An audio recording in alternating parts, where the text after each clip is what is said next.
Unos aspectos importantes referentes al peritoneo, a sus diferentes láminas, a sus diferentes formaciones y algunos aspectos básicos referentes a la vascularización de las vísceras abdominales. Vamos a identificar al peritoneo como una serosa que se va a encontrar cubriendo de manera parcial a los órganos intraabdominales y también a las paredes abdominales, teniendo en primer punto la hoja parietal, la cual, como su nombre nos dice, es la hoja del peritoneo que se va a encargar de cubrir las paredes abdominales por su cara interna. Tenemos que la superficie adherente de este peritoneo parietal vamos a poder distinguirla en dos porciones. Si nosotros identificamos esta imagen, que es un corte coronal del libro de anatomía de Netter, es un corte coronal vista posterior, vamos a poder identificar que del lado derecho se encuentra esta membrana que corresponde al peritoneo parietal anterior, y sobre el lado izquierdo pues este peritoneo parietal ha sido rechazado, en donde podemos identificar nosotros algunos detalles de la pared abdominal, como lo es el músculo recto anterior del abdomen, como es el músculo transverso abdominal y su fascia. Como vemos, el paso abrupto de las fascias de los músculos anchos del abdomen por delante del músculo recto anterior del abdomen, formando esta línea que es la línea arqueada o línea de Douglas, que marca el ingreso de estos vasos, que son los vasos epigástricos inferiores, al interior de la vaina del recto. Identificamos el hueso coxal, lo que corresponde a la fosa ilíaca interna, con el músculo ilíaco, el nervio femoral y el peritoneo que los cubre de manera parcial hasta dirigirse hacia el estrecho superior de la pelvis, en donde el peritoneo, como lo vemos en este lado, pues va a cubrir a estos vasos ilíacos externos, formando un espacio denominado espacio de Bogros, el cual se va a continuar hacia adelante con el espacio prevesical. Y bueno, entonces identificamos nosotros aquí lo que corresponde al foramen obturador, cerrado por la membrana obturatriz, el músculo obturador interno y el músculo elevador del ano. Vemos que es un corte coronal de pelvis masculina porque identificamos la vejiga, identificamos los órganos genitales internos, lo que corresponde a las vesículas seminales, a los conductos deferentes y a la próstata. En el caso de la hoja parietal, en su segmento adherente del peritoneo parietal anterior, vamos a poder identificar que por debajo de la cicatriz umbilical se va a encontrar con tres elementos importantes. Uno de ellos es el resto embrionario del conducto alantoideo, que se extiende desde el vértice de la vejiga hacia la cicatriz umbilical y que persiste en forma de un resto embrionario, que se va a denominar uraco. Hacia los lados, una rama de la arteria ilíaca interna que corresponde a las arterias umbilicales, que una parte de estas arterias permanece permeable y el resto, que es el que está ubicado sobre la pared abdominal anterior y que se dirige hacia la cicatriz umbilical, pues va a obliterarse. Estos restos de las arterias umbilicales se encuentran hacia los lados del uraco, y lateralmente vamos a encontrarnos nosotros el ingreso, como ya lo habíamos mencionado, de los vasos epigástricos inferiores hacia el interior de la vaina del músculo recto abdominal. Entonces, la porción adherente del peritoneo parietal anterior se va a encontrar con estos elementos y va a formar una serie de pliegues. Vamos a estudiar nosotros un primer pliegue que corresponde al pliegue medial, que es el pliegue del peritoneo de la porción adherente de la hoja parietal que cubre parcialmente, o que cubre de manera parcial, sí, al uraco. Después tenemos dos pliegues medios. Este sería el primer pliegue, que sería el pliegue medial. Después tenemos los dos pliegues medios, que corresponde al peritoneo que está cubriendo a los restos embrionarios de las arterias umbilicales. Y tenemos un tercer pliegue, que es el pliegue lateral, que corresponde al peritoneo que cubre de manera parcial a los vasos epigástricos inferiores. Entonces, la presencia de esta adherencia del peritoneo parietal anterior a esta pared abdominal, pues forma estos tres pliegues, que sería el pliegue medial, el pliegue medio y el pliegue lateral.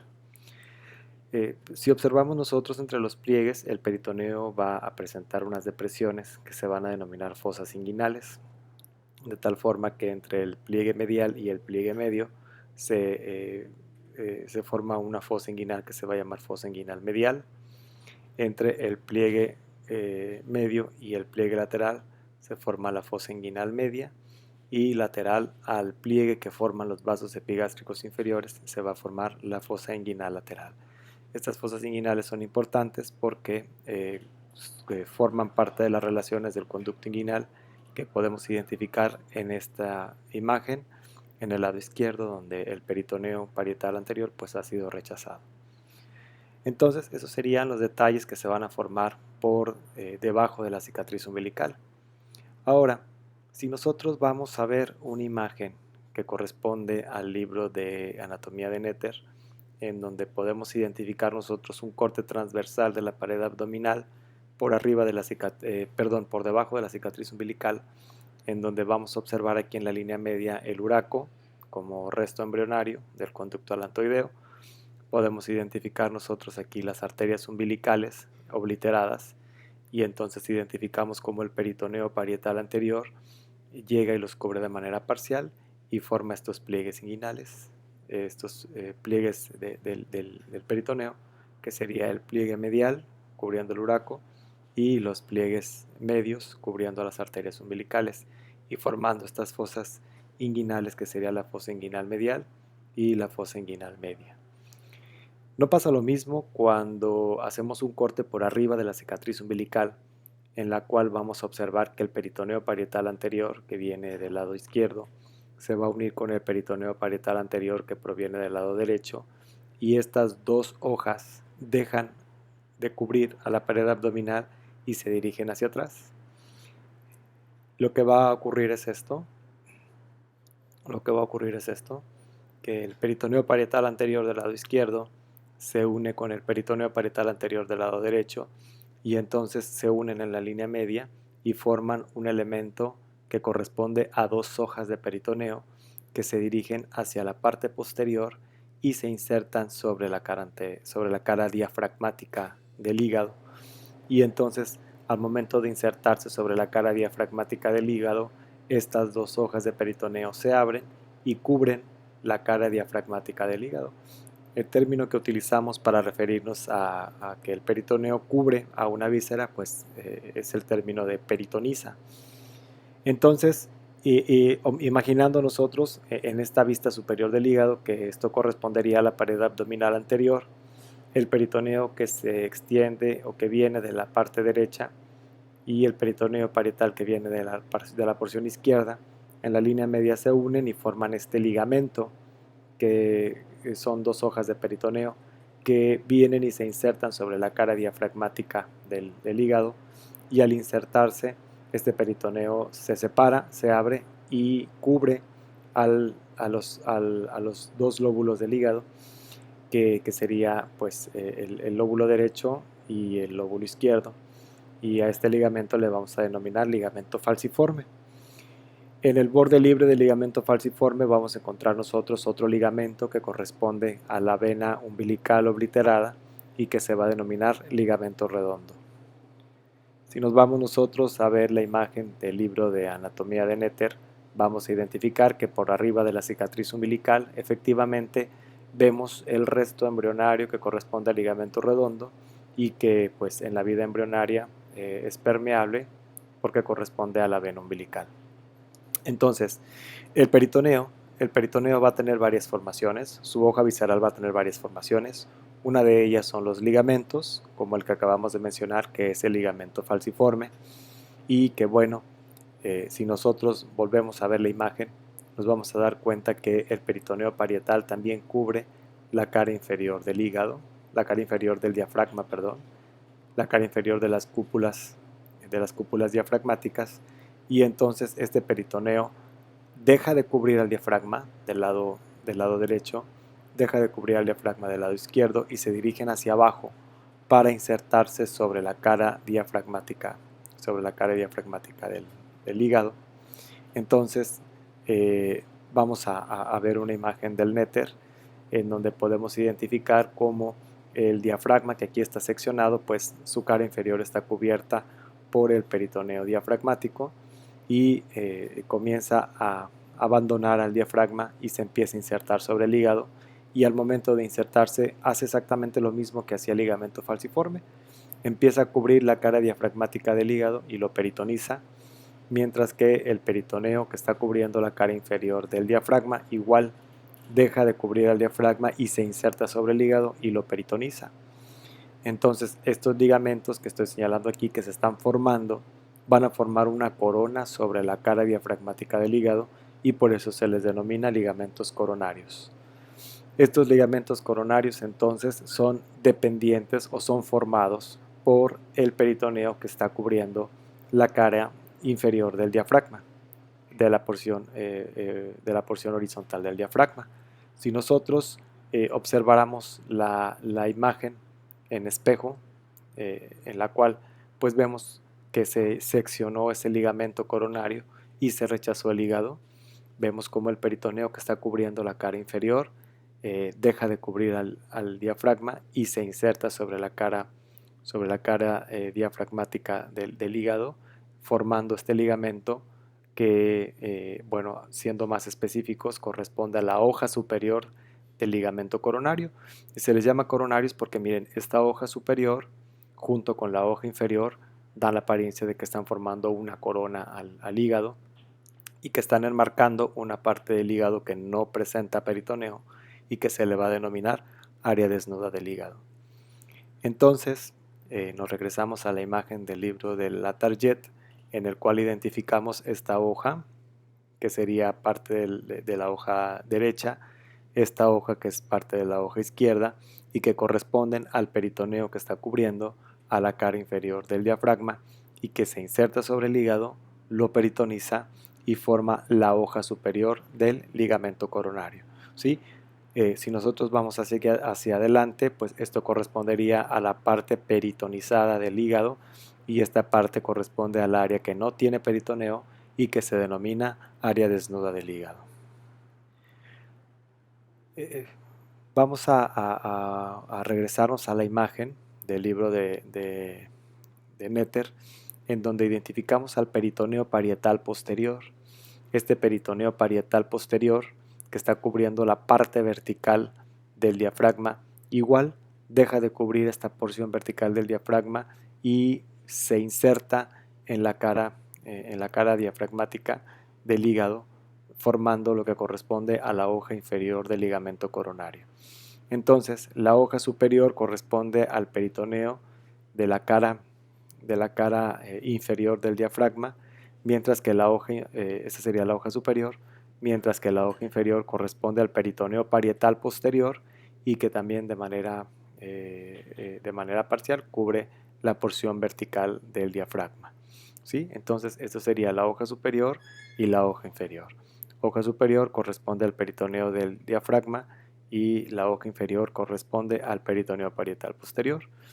Estas dos hojas se reúnen hacia los lados, delimitando o formando dos ligamentos que se denominan ligamentos triangulares.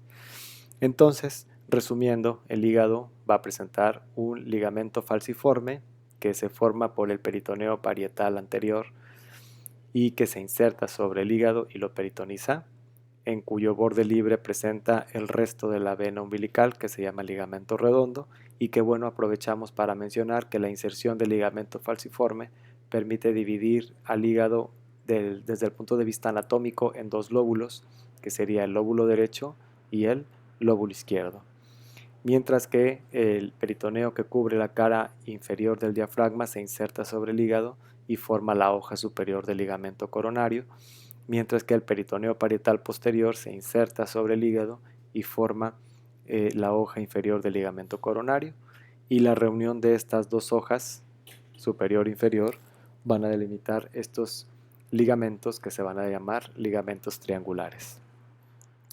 Muy bien, entonces una vez que conocemos lo que pasa con el peritoneo que está cubriendo al hígado, pues vamos a ver una imagen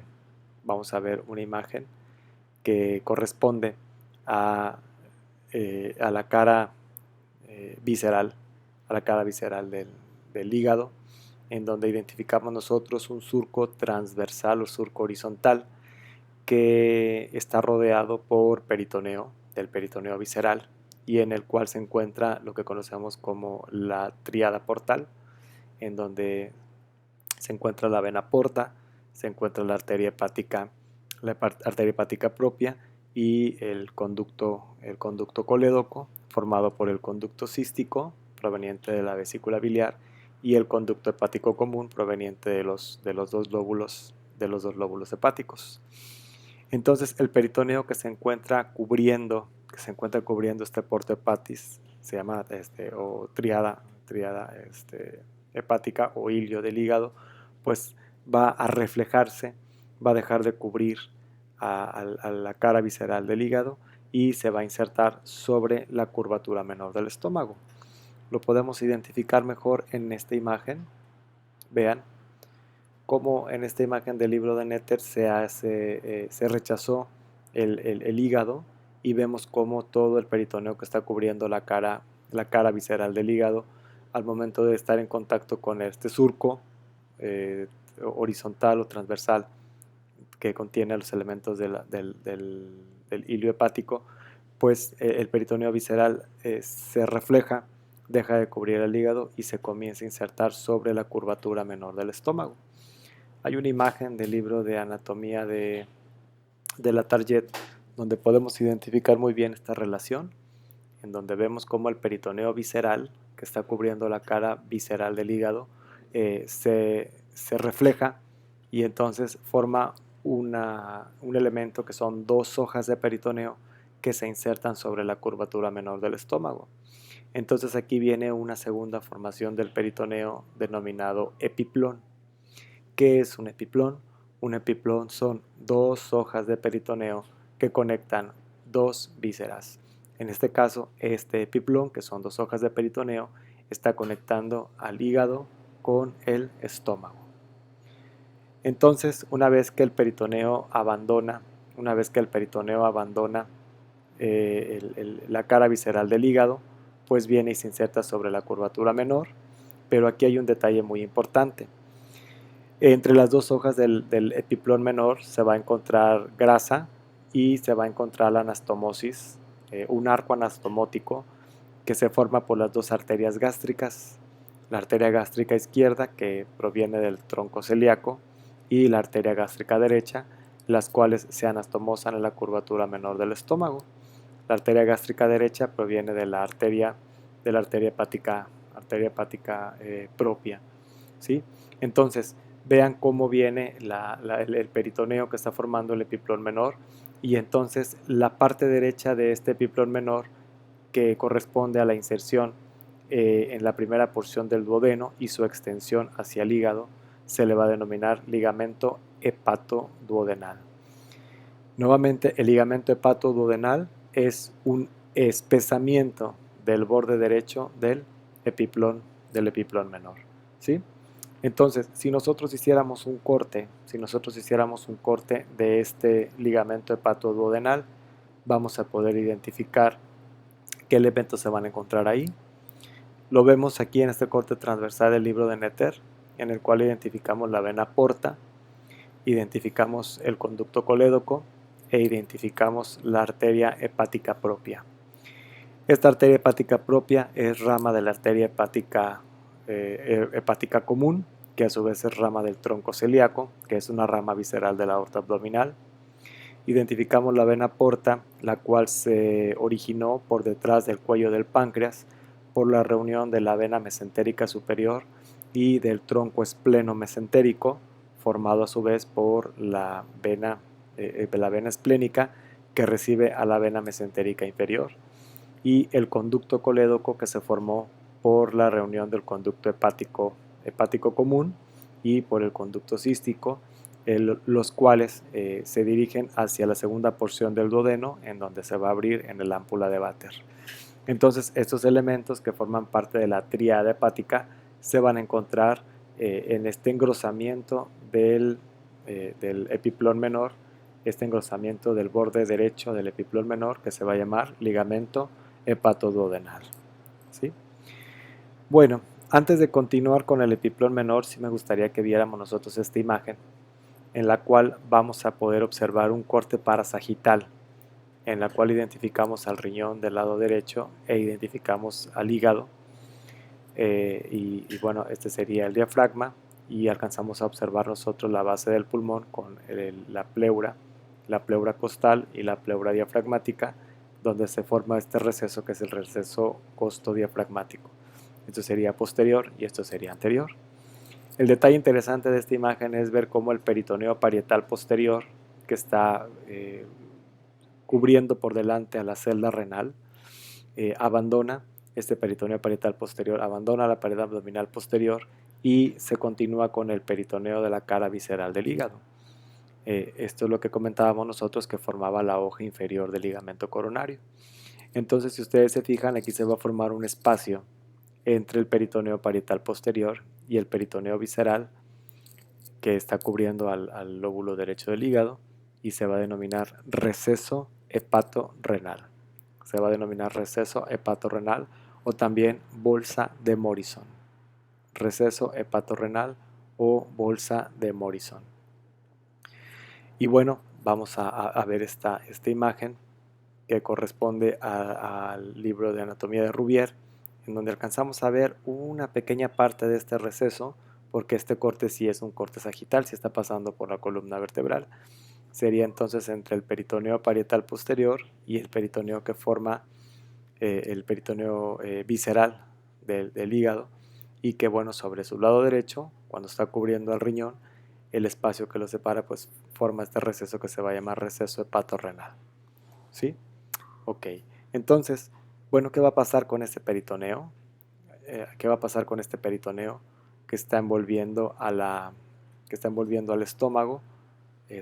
Vamos a ver nosotros que este epiplón menor, una vez que llega a la curvatura mayor, se abre en dos hojas. Una hoja anterior que cubre y peritoniza la cara anterior del estómago, y una hoja posterior que peritoniza la cara posterior del estómago. Entonces aquí tenemos que recordar nosotros que la cara posterior del estómago, el peritoneo también abandona la cara posterior del estómago, como lo vemos en esta imagen de la Target, y entonces viene y se inserta sobre el peritoneo que está, el peritoneo parietal posterior, que está cubriendo al diafragma, y entonces va a formar un ligamento que se va a llamar ligamento gastrofrénico. Ligamento gastrofrénico. Como lo comentamos, es un ligamento que se va a formar por el peritoneo parietal posterior, que está cubriendo la cara posterior del estómago, y que se refleja, deja de cubrir el estómago para continuarse con el peritoneo parietal posterior del diafragma, y forma este ligamento que se llama gastrofrénico, dejando esta zona señalada aquí con el número 7 en la imagen de la Target, que corresponde a una zona que no tiene peritoneo en el estómago, en su cara posterior, y que se le va a denominar área desnuda del estómago. ¿Sí?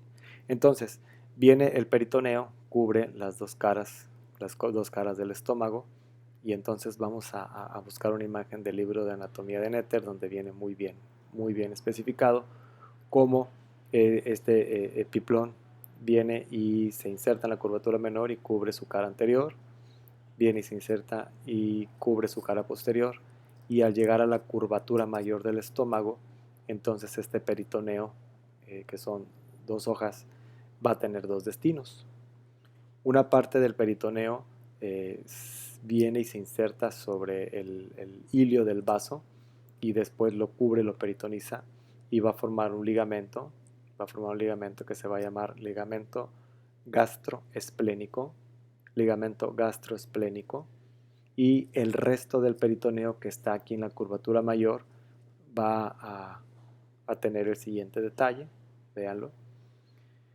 El resto del peritoneo que está en la curvatura mayor son dos hojas que se dirigen hacia abajo en dirección al pubis, y que posteriormente, ya cuando se acercan al pubis, estas dos hojas anteriores se regresan, si me permiten usar este término, se regresan y nuevamente vuelven a ascender, de tal forma que son dos hojas anteriores y dos hojas posteriores las cuales vienen y se insertan sobre el borde inferior del colon transverso, y al momento de insertarse se vuelven a abrir estas hojas, de tal forma que la hoja anterior cubre la cara anterior del colon transverso y la hoja posterior cubre la cara posterior del colon transverso y lo peritonizan. Entonces, lo que vemos aquí en la imagen, lo que vemos nosotros aquí en la imagen es como el peritoneo que está llegando aquí, que se está desprendiendo de la curvatura mayor, se dirige hacia abajo con dos hojas anteriores, posteriormente se regresa con dos hojas posteriores, llegan al borde inferior del colon transverso y lo cubren por su cara anterior y por su cara posterior. Como esta formación de peritoneo está conectando dos vísceras, en este caso sería el estómago con el colon transverso, se le va a denominar también epiplón. Entonces, por sus dimensiones, a este le vamos a llamar epiplón menor, que está conectando al hígado con el estómago, y a este le vamos a llamar epiplón mayor, que está conectando el estómago con el colon transverso, ¿sí? Aquí es bien importante identificar que en el epiplón mayor se encuentra la anastomosis de dos arterias, que se van a llamar arterias gastroepiploicas, la arteria gastroepiploica derecha, rama de la arteria esplénica, y la arteria gastroepiploica, izquierda, rama de la esplénica, y gastroepiploica derecha, rama de la arteria gastroduodenal, rama de la arteria hepática común, rama del tronco celíaco. ¿Sí? Entonces es la arteria gastroepiploica derecha y gastroepiploica izquierda. Esta es rama de la arteria esplénica y esta es rama de la arteria gastroduodenal, rama de la hepática común, rama del tronco celíaco. ¿Sí? Entonces el espacio que se va a formar aquí, es importante porque por detrás del estómago y por detrás de estos dos epiplones se forma un pequeño divertículo en la cavidad abdominal que se va a denominar transcavidad de los epiplones o retrocavidad de los epiplones. Entonces, este peritoneo, vamos a hablar un poquito más de esta transcavidad en un momento, pero miren estas dos hojas del epiplón, estas dos hojas, del peritoneo que cubrieron al colon transverso, se dirigen hacia atrás, de tal forma que la hoja superior se continúa con el peritoneo parietal posterior, que cubre la pared abdominal posterior, posteriormente cubre la porción vertical del diafragma y se refleja hacia la cara visceral del hígado para formar la hoja inferior del ligamento coronario, mientras que la hoja inferior de esta formación de peritoneo se continúa con el peritoneo parietal posterior. Y entonces aquí viene una segunda formación de peritoneo que corresponde a los mesos. ¿Qué son los mesos? Los mesos son dos hojas de peritoneo que fijan una víscera a la pared abdominal posterior. Tenemos entonces que aquí se forma un meso que se va a denominar mesocolon transverso, ¿sí? Ya mencionamos los ligamentos, como los ligamentos falciformes, los ligamentos coronarios y los ligamentos triangulares que se encuentran en el hígado. Ya mencionamos los epiplones, epiplón menor conectando el hígado con el estómago y epiplón mayor conectando el estómago con el colon transverso. Y ahora estamos viendo los mesos que corresponde a estas dos hojas de peritoneo que fijan, en este caso, el colon transverso a la pared abdominal posterior. Entonces, este sería el mesocolon transverso. Estos mesos tienen la característica de que le proporcionan movilidad a las vísceras, en este caso el colon transverso pues es movible, ¿sí? Entonces mencionábamos nosotros que aquí se forma un divertículo de la cavidad peritoneal que corresponde a la transcavidad de los epiplones, ¿sí? Según la imagen del libro de Rouvier, identificamos aquí al mesocolon transverso dividiendo la cavidad abdominal en un piso o porción supramesocólica y un piso o porción inframesocólica, ¿sí? Ok. Entonces, con lo que respecta a la transcavidad de los epiplones, sí es importante que nosotros identifiquemos que presenta varias porciones. Una de ellas corresponde al hiato de Winslow, que si nos fijamos nosotros, el libro de Netter y de Latarjet se toman a la tarea de señalarlo con esta flecha, lo que corresponde a la entrada de esta transcavidad de los epiplones, que está limitada hacia adelante por la vena porta, que se encuentra en el ligamento hepatoduodenal que ya habíamos mencionado, y que bueno, sería esta. Hacia atrás corresponde a la vena cava inferior, que es un órgano retroperitoneal, porque identificamos aquí al peritoneo parietal posterior. Hacia arriba corresponde al lóbulo caudado del hígado, o lóbulo de Spiegel, que bueno, aquí no se ve porque es un corte transversal, pero pues si nos vamos para acá, en esta imagen lo veríamos acá. Y corresponde hacia abajo a la fascia de Treitz, recordando nosotros que la fascia de Treitz es una fascia, voy a adelantar un poquito, es una fascia de coalescencia. La fascia de Treitz es una fascia de coalescencia que tiene como función fijar a la pared abdominal posterior la cabeza del páncreas y al duodeno. Esta fascia de Treitz también se llama fascia retroduodeno-pancreática. Entonces identificaríamos aquí algunos elementos del hiato de Winslow, que sería la vena porta, que por cierto aquí está disecado el ligamento hepatoduodenal, véanlo. Aquí está la vena porta, aquí estamos viendo la arteria hepática común, y cómo la arteria hepática común es rama del tronco celíaco y origina esta arteria, que es la arteria hepática propia, que se introduce al interior del ligamento hepatoduodenal, y alcanzamos a ver aquí el conducto colédoco. Bueno, de estos elementos la vena porta forma el límite anterior del hiato de Winslow. Hacia atrás corresponde a la vena cava inferior, que es un órgano retroperitoneal. Hacia arriba al lóbulo caudado del hígado, que bueno, aquí no está, pero aquí vemos parte del peritoneo que está insertándose en el diafragma y que está enmarcando a este lóbulo de Spiegel del hígado, y hacia abajo correspondería a la fascia de Treitz o fascia retroduodeno-pancreática. Tenemos también nosotros lo que se conoce como vestíbulo. El vestíbulo de la transcavidad de los epiplones está limitado hacia adelante por el epiplón menor, que bueno, lo veríamos nosotros aquí. Hacia adelante correspondería al epiplón menor. Hacia atrás corresponde al peritoneo parietal posterior, y lo vemos aquí en la imagen, que sería hacia atrás el peritoneo parietal posterior. Viene un detalle muy importante, vean hacia abajo el origen de esta arteria, que es la arteria gástrica izquierda y arteria hepática. Aquí le pondríamos hepática común, y lo vemos nosotros aquí en la imagen.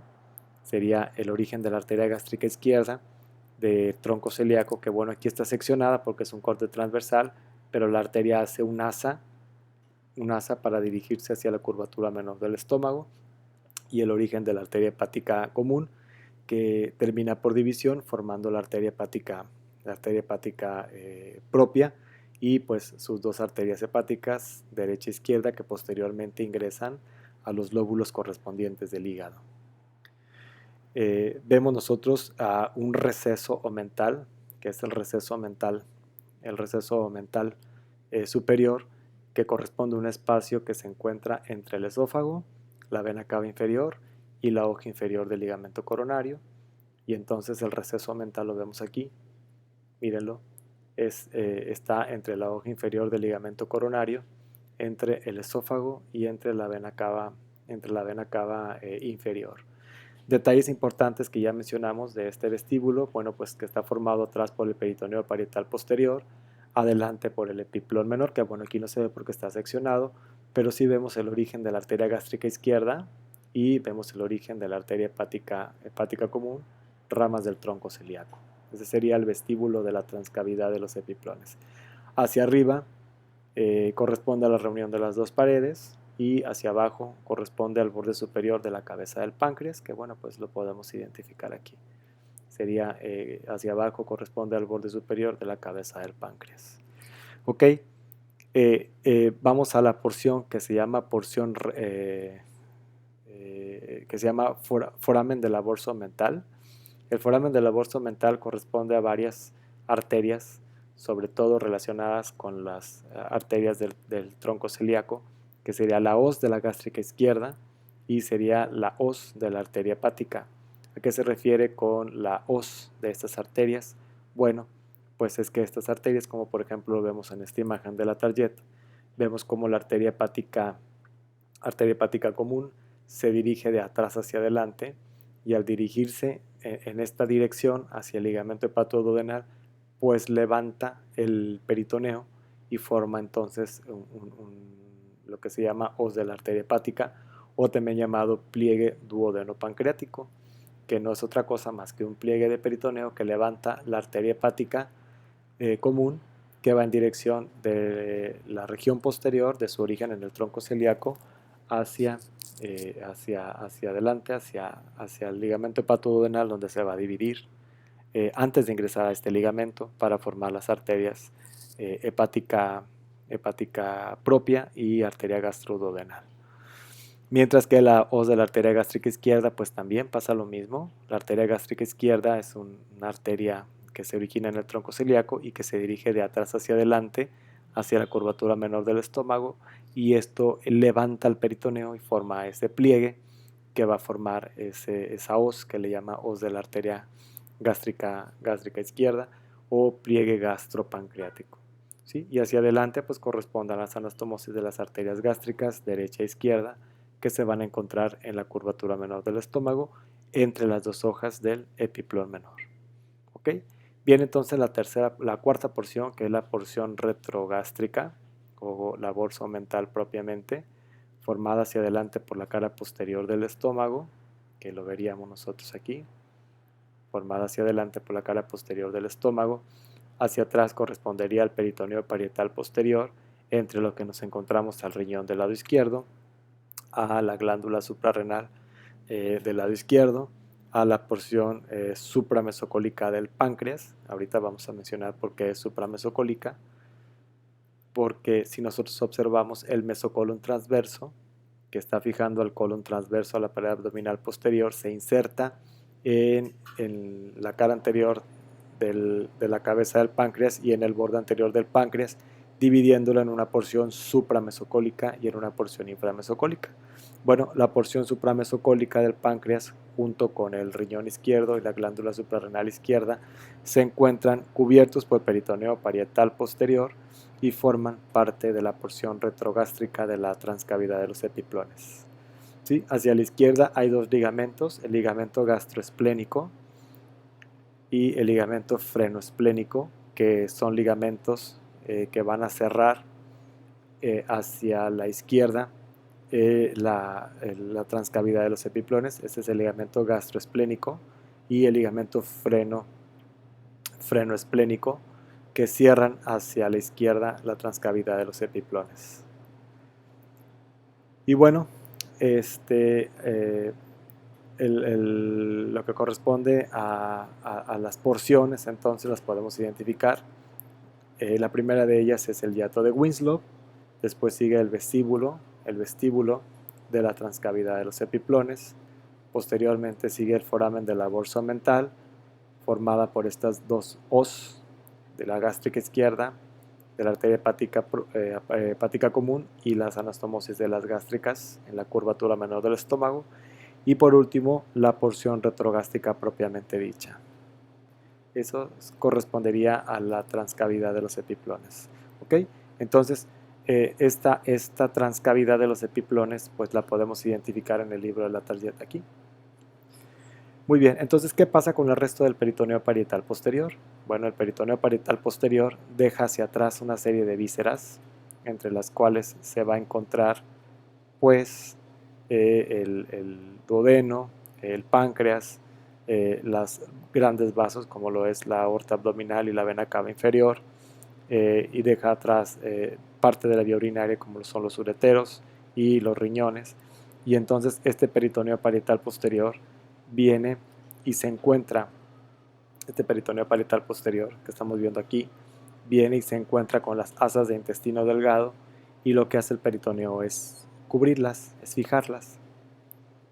Y entonces las empieza a envolver, y todas esas asas de yeyuno e ilion las fija a la pared abdominal posterior, dando origen a otra formación del peritoneo, que es el mesenterio. Me voy a adelantar a la imagen del libro de anatomía de Netter, donde se observa muy bien cómo viene el peritoneo parietal posterior, y entonces empieza a envolver todas las asas de yeyuno e ilion, y las fija a la pared abdominal posterior, formando lo que conocemos como mesenterio.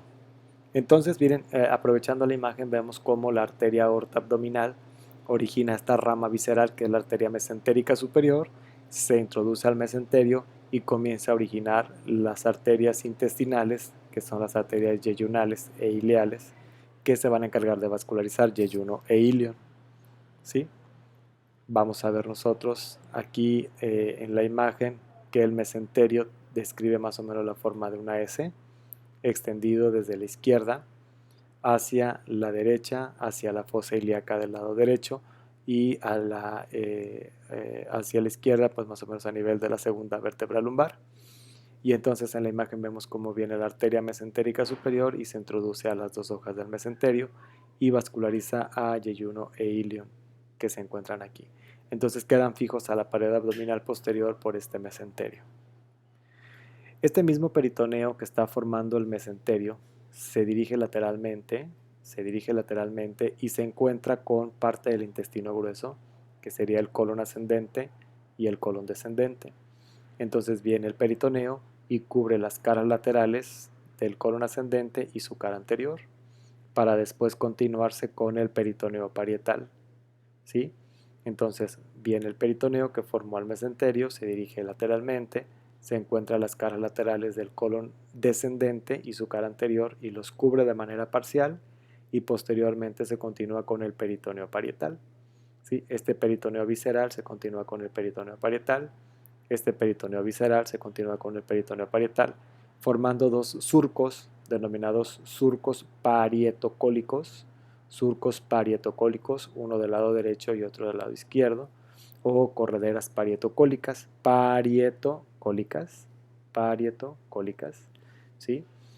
Y bueno, otro detalle importante es que el colon ascendente y el colon descendente son fijos a la pared abdominal posterior por la presencia de estas fascias de coalescencia, denominada fascia retrocólica ascendente o fascia de TOL2 y fascia retrocólica descendente o fascia de TOL3.